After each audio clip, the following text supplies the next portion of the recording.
جی بالکل، پنجاب حکومت کی جانب سے اشرۂ شان رحمت للعالمین صلی اللہ علیہ وسلم کے سلسلے میں وہاڑی میں government post graduate boys college اور ایجوکیشن یونیورسٹی میں محفل نعت رسول اللہ صلی اللہ علیہ وسلم کا اہتمام کیا گیا، جس میں معروف عالم دین علامہ مولانا قاضی وحاج قادری نے کہا کہ ماہ ربیع الاول آقا مدنی کی ولادت سے دنیا سے اندھیرا چھٹ گیا، آپ کی آمد سے روشنی کی وہ کرن نمودار ہوئی جو رہتی دنیا تک قائم رہے گی، اس لیے کہ جو تعلیمات آپ نے دی اس سے ہر شخص مستفید ہو کر کامیاب ہو گیا۔ Principal government post graduate college professor doctor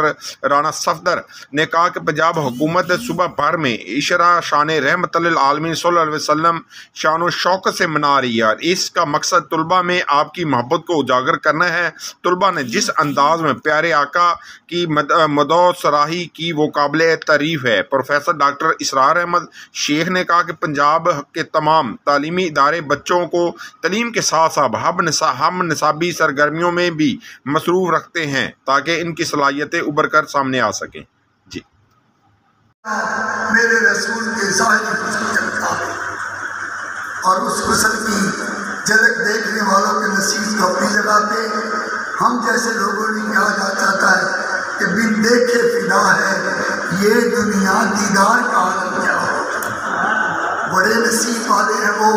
جنہوں نے میرے آقا کے شب و روز دیکھے، جنہوں نے میرے آقا کے فعل صحبت سکھایا، جنہوں نے میرے آقا کی تعلیمات پر عمل کیا۔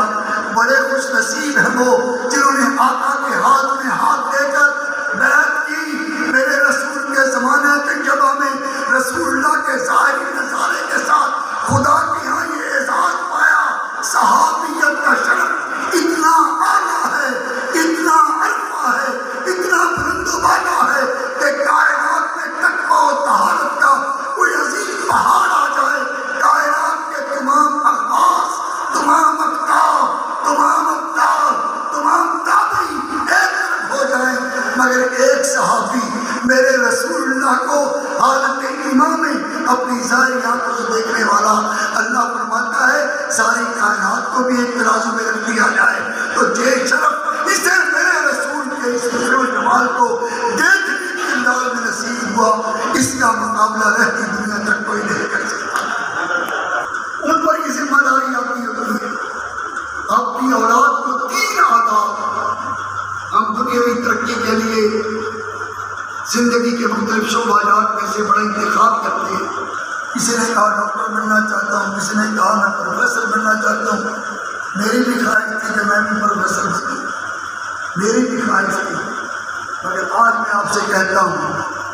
جب میں نے اس خواہش کا اظہار اپنے والد گرامی کی خدمت میں کیا تو آپ نے ایک جملہ آپ نے مجھے فرمایا تیرے ذہن کے اندر دنیاوی علوم کے اعتبار سے کالج کی لیکچرشپ اس لیے آئی کہ لوگ تجھے سر کہیں گے۔ یہ بات درست ہے کیا کہ 17 ملے گا؟ بات سمجھ آ رہی ہے آپ کو؟ 17 کی ابتدا میں ملے گا نا؟ اس مرد با خدا کی بات آج بھی میں کہتا ہوں، کسی کی صالح اولاد سعادت مند اولاد کو دیکھ کر کہا کرتے ہیں اللہ کرے میری اولاد 20 کی اولاد جیسی ہو۔ آج میں آپ سے کہتا ہوں خدا کرے آپ سب کے باپ بھی میرے باپ جیسے ہوں۔ ایک ہی جملے میں فرمایا کون سا 17 ہے، کون سا 18 سر کرے گا سارا دن، ادھر بیٹھ اپنے ظاہری باطنی